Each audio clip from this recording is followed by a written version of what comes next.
Teddy Sheringham won the award in 2001, and again, that was during your chairmanship. So Yeah. what can you tell me about Teddy as a player? Teddy caned me in his speech. I was sitting next to him, and it was at the night of the dinner, and Teddy and I hadn't always seen eye to eye. We're roughly the same age, and I'd kind of grown up as a reporter, following him for Millwall, for the local paper, the South London Press. Then when he moved on to Spurs, I was working for the News of the World at the time, and I'd been pretty damning about him, actually, and completely unfairly damning. And I once described Teddy Sheringham as, he thinks he's Glenn Hoddle, he should just get up front more and score more goals for Spurs. And he quoted that in his speech. And to be fair, by then we'd made up. We were, I wouldn't say we were ever so close, but in the years that have gone by, we've had quite a laugh about that. Teddy was so committed to improving himself as a player. I used to watch him when he was training for Millwall, and the work that he put in on his passing, on his finishing. He was an incredibly clinical finisher. He was one, I have to say, despite my criticisms of him, he was one of my favourite English players ever. I think he was absolutely, the way he carried himself on the pitch, the technique, the balance. His passing range was phenomenal. His vision was absolutely second to none. And he had that cold eye that he knew exactly what he wanted out of the game, and he was going to drive himself to do it and to be successful. I remember being the reporter deputed to cover his apology when in the build-up to a tournament, he'd been in Portugal, and he'd been in a nightclub, and there was pictures of him smoking, and Glenn Hoddle wanted to single him out for criticism, and Teddy had to do an apology, and I had to go and be the reporter to interview him to get that apology. Never ever seen anybody who wanted to apologise less, and he did it grudgingly. He didn't think that, and he was very, very strong-minded. Teddy, he didn't think he'd done anything wrong.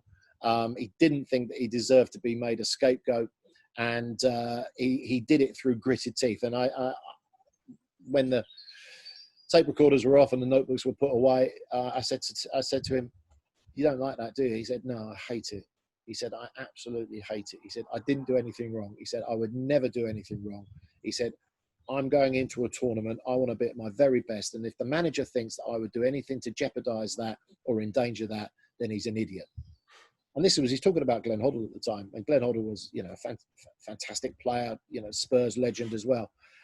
But the disgust that Teddy felt at having to be forced to make that apology when he didn't think that he'd done anything wrong was evident. I think he was a fantastic player for England. During the 96 European Championships, his partnership with Alan Shearer was as good a partnership as I've seen at that level for England. A bit like Peter Beardsley and Gary Lineker. And he was unselfish. He knew what he was. He wasn't an out-and-out number 9, even though he scored a huge amount of goals.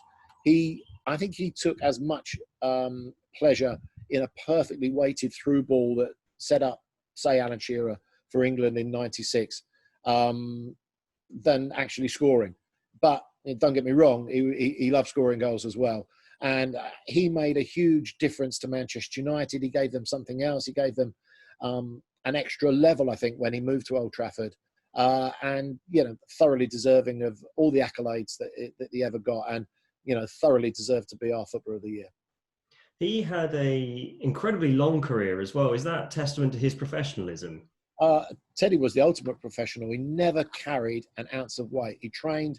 He knew his body. He knew that in his latter years he couldn't train like he had when he was in his early 20s. But he was very smart. He was very intelligent. He knew what could get the best out of him. He was very lucky that not lucky, but it was a good partnership when he was at Portsmouth with Harry Redknapp. Harry Redknapp understood exactly what Teddy needed to do, gave him a bit of latitude, a bit of leeway in terms of, he wasn't driving himself.